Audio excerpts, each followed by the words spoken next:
Paano kinain yan? Bakit? Alam ko na yan eh. Napanood ko na yan eh. Paano kinain yan? Alam ko na yan, napanood ko na yan na favorite mo to. Na pinatabi lang sa'yo. Alam ko na yan, napanood ko na yan. Paano ka kinain? Alam ko na nga yan, napanood ko na yan. Sasabihin mo, favorite mo to. O sige, ubusin mo. Ubusin mo na. Ubusin mo talaga yan. Ubusin mo na. O, tubig. Ubusin mo na. Sumo mo na yan. Ang dami-dami maubos ko ba ito? Doon ka na. Alis, alis. Eh, ano yan eh? Binibenta ko yan eh. Di ba mo kinain? O, ayan o. Di mo ba nakikita may presyo? Binibenta mo to? Oo. Akin na. Bayaran mo. 1,000. Kano? 1,000. 1,000? Oh, ayan o. 100 plus lang sa labas yan eh. 1,000 yan. Akin na. Malulugi ako sa'yo eh. Akin na. May nag-order na yan eh.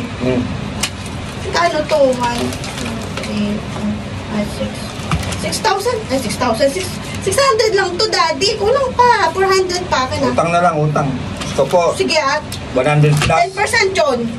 100 plus lang. 100 plus lang to sa labas. May 10% tubo yun. Kurap Ayos nga. Ito sa Malulugi libo. ako sa'yo eh.